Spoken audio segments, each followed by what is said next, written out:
Okay, Algebra 2, page 53, chapter test, review for chapter 1 test. We left off on 16. 16 and 17, the question is, are these equations always, sometimes, or never true? The only way we get to that answer is actually solving and see how the solutions play out. Simplifying, I'm still simplifying. 2x minus x is going to simplify to x plus 7 over here. And this side's going to be x plus 7 over here. X plus 7 equals x plus 7. If I go through the process to solve this, I'm going to wind up with 0 equals 0. No matter what value I put in, this equation is always going to be true. No matter what x I put in, this equation will always be true. Because if I went through what x value used, the equation will be true. If I kept going through the process, will be true.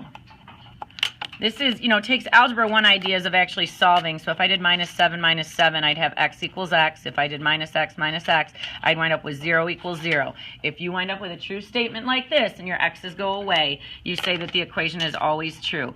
And what I started to say is outside of the work we did in Algebra 1, we never classified equations when we solved them as always, sometimes, or never true. If you get an answer for an equation and it's just like x equals 4, that means that the equation is only true when x is 4, so we would say it's sometimes. Let's see what happens with this one. This one should work out to be a never, so let's see how never looks. 5a minus 3a is 2a minus 1. Simplified the left. 2a plus 1. Aha. If I take away my 2a's, I wind up with negative 1 equals 1. And since this is never true, the equation is never true. So we go through and solve, and we wind up with something that's untrue. It means the equation will never work. There's not an a in the world I can put in there that's going to make that one true. I'm going to move on to number 18. We've got inequalities and absolute value equations on this next group, 18 through 23. 18, 3x plus 17 is greater than or equal to 5. I'm going to take 17 away from both sides. 3x is greater than or equal to negative 12. I'm going to divide both sides by 3. X is greater than or equal to negative 4. If we have an inequality, we always want to take it and put it on a graph. I've got negative 5, negative 4, negative 3. X is greater than negative 4. Closed circle. Everything to the right. I think a few of you guys have corrections to make on an assignment that you didn't graph the equations on. Like you solved them, but then you didn't add the number line graphs. So that would be an easy fix. You could turn that one in tomorrow. Number 19, taking away 25 first from both sides. Negative 2x is less than negative 14. I think that's right. 11 minus 25, negative 14. I'm going to divide by negative 2. Anytime with an inequality I'd multiply or divide by a negative number, I have to flip my sign in my solution process. Anytime that I multiply by a negative number, multiply or divide by a negative number in my last step, I have to flip my sign. So in here I divided by negative 2, so this is going to be strictly, x is strictly greater than 7. If you had it going the other way, that means you didn't flip your sign when you were solving. Number 20. 20 gives us two inequalities to solve. In 20, what do we have? 3/8 of x is less than negative 6. Or 5x is greater than 2. I can undo any multiplication of a fraction by multiplying by its reciprocal. So I'm going to multiply both sides of this equation by 8/3. I'm going to flip and multiply by the reciprocal. Remember, the other word for reciprocal is multiplicative inverse. I'm going to my calculator. Go ahead. 19? I'm listening.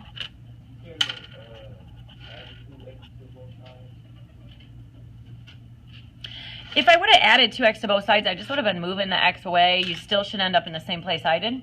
You didn't divide by a negative in the end, did you? You still should have ended up with x was bigger than 7. Finished up this one, negative 16. X is greater than, this is 2/5 or 0.4. You're more comfortable with that. Now, when we have to graph these on a number line, I don't want to write all these numbers.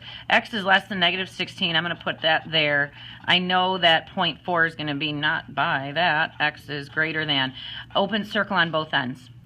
So the or, we've got x values that'll satisfy going in this direction and this direction.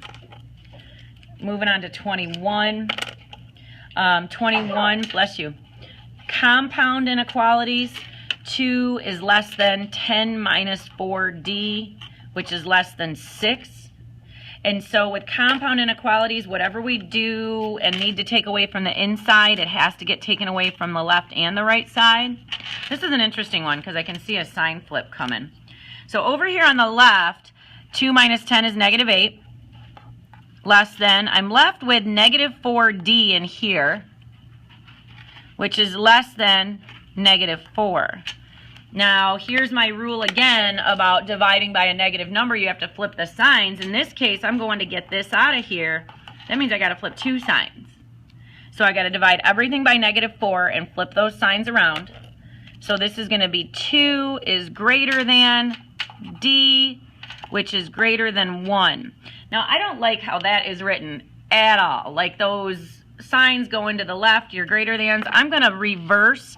I'm just going to reverse how this is written. I'm going to put my 1 and my 2 on opposite ends. My mouth is still opened up to the 2, still opened up to the D. I think it makes way more sense when we go to graph it to see it sitting this way, because that's the solution set. D is in between 1 and 2, but it doesn't include 1 and 2. I say it doesn't include because of the open circle. It doesn't have that or equals 2 on it. 21, 22. You have absolute value equations to solve for your test, but you don't necessarily have absolute value inequalities like number 23. I just sort of taking a pause there on that one. So where am I at? 22. 4 minus x equals the absolute value of 2 minus 3x.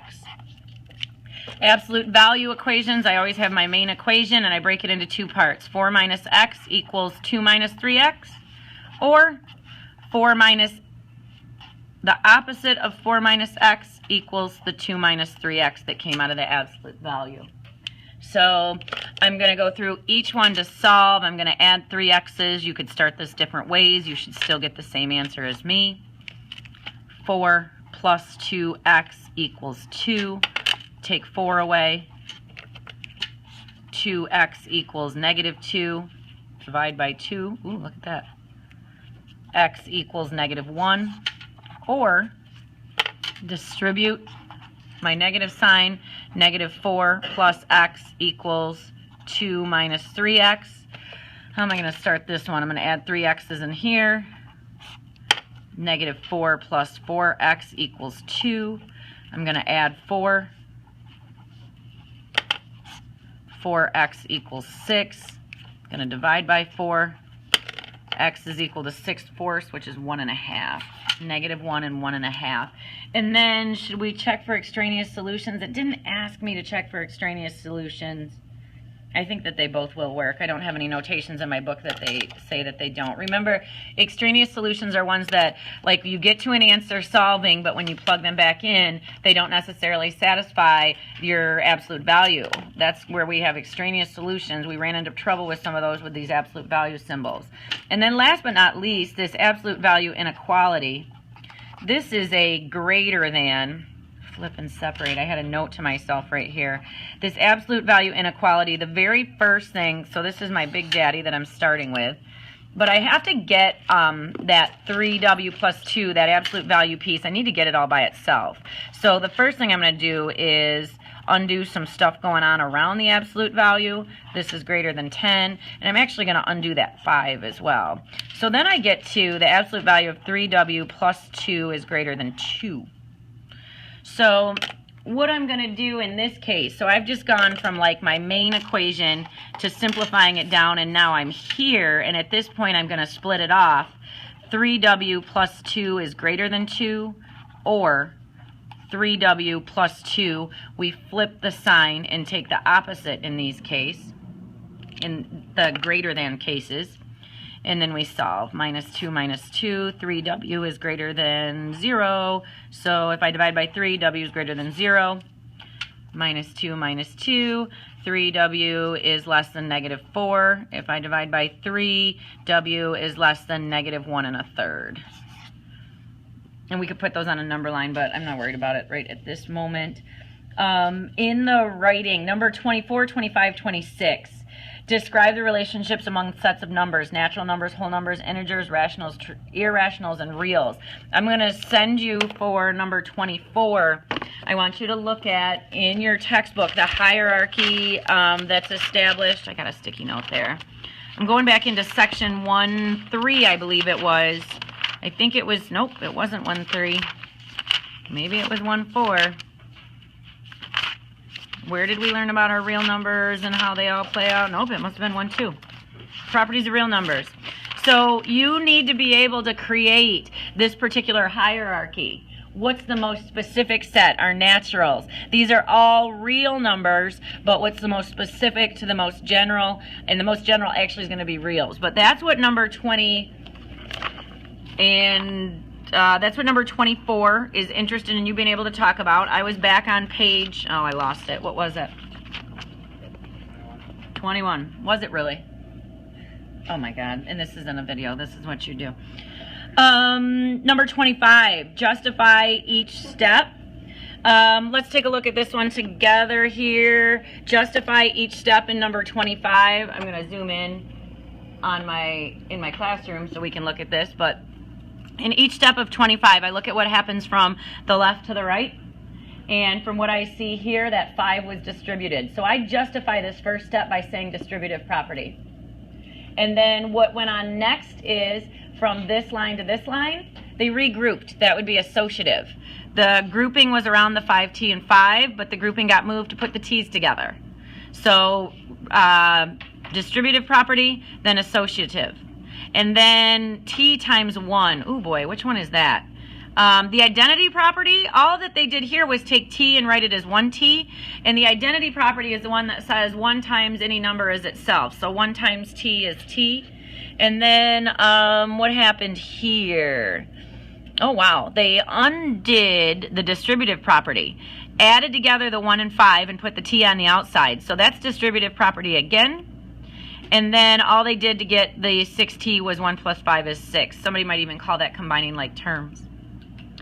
Now, in number 26, we've got these reasoning problems, and you guys had this on a quiz as well. You do have, I think the first test question is something like this.